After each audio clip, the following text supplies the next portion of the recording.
Okay, so I'm here with Mr. William Yotive, and I wanted to ask you about what led you to become interested in the UN and what led you to become in the position you are today, and to give a workshop such as this that would suggest differences to the Model United Nations and lead it according to how the United Nations is currently run.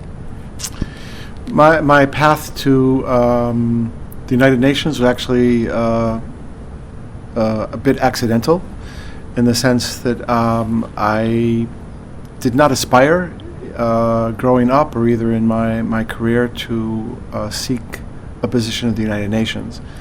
I had been working in educational television for a number of years, and I was informed about an educational project at the United Nations that they were looking for somebody to lead.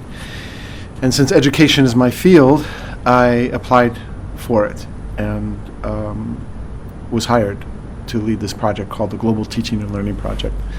And so a part of my challenge and goal is to find ways to make this material and these topics more accessible to young people.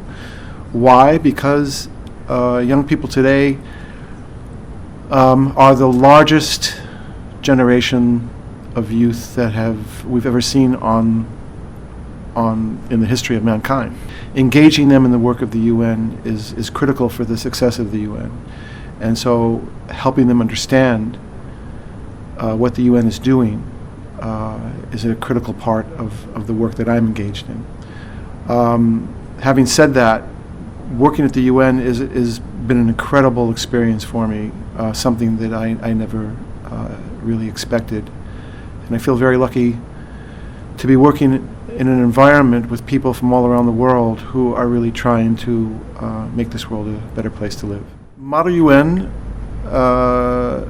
actually grew out of simulations of the League of Nations in the 1920s. And sometime in the late 1940s, Model UN simulations were created, not by the UN, but by other organizations. And although a few 100,000 students today engage in Model UN simulations, and it's the first entry point into their understanding of the UN has really had no supervision or no role in the development of Model UN. We received many requests for speakers and for material, and by attending these conferences, we saw that the way the UN is being simulated is very different from the way the UN actually goes about its business. So we felt that if people are going to be introduced to the UN through Model UN simulations, that it would be important for them to get a more accurate picture of the way the UN actually makes its decisions and the spirit in which it makes these decisions. And as a result of those experiences, we created workshops for student leaders and for Model UN faculty advisors to train them in a new way of simulating UN meetings. And I believe that when you were doing your workshop, you mentioned that a lasting impact is something that is very important in GA decisions in terms of a consensus. And I was wondering whether you were planning on transferring that idea to Model UN, as in how the students could make an impact, or potentially just be more informed on how to make an impact if they decide to potentially participate in the UN. Great question. But if I could just backtrack for a second, because the question that I was asking in the workshop was, given that the General Assembly resolutions are only recommendations and there's no way of enforcing them, how can General Assembly resolutions have an impact on the world?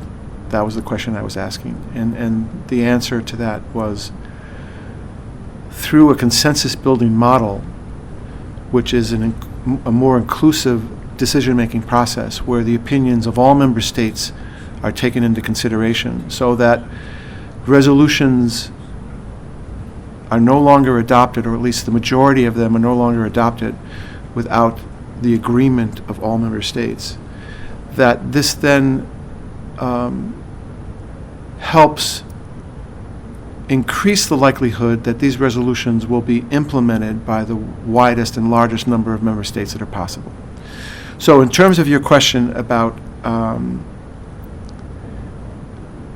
including youth and the importance of consensus, we have, in addition and in conjunction with our Model UN simulations, also have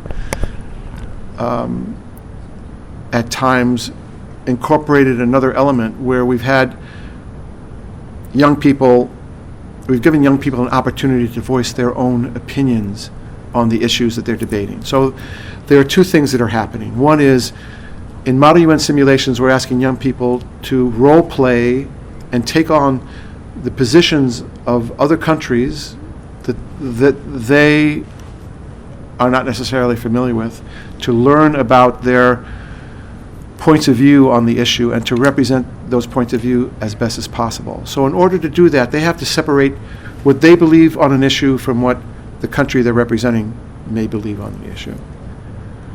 Apart from that, we think it's also important to give young people an opportunity to also have and express their opinion on an issue. So sometimes we combine the two. So either before or after the actual Model UN simulation, sometimes we have a separate event where the young people have an opportunity to voice their opinions. Because at the end of the day, we want to involve young people in the work of the UN. That is our ultimate goal. And it's also the ultimate goal of the Secretary General. One of his top priorities now is including youth more in the decision-making process. And so Model UN simulations are a stepping stone to that. We have found that many young people who participate in Model UN simulations end up getting work or following careers in non-governmental organizations or even at the United Nations. The Secretary General himself got his first start by participating in a Model UN as a boy. That's how he became interested in working at the UN. Other people at the UN, we have many anecdotal stories of other people at the UN who became interested in the UN because of Model UN. So we know that that can be a stepping stone to eventual involvement as a career.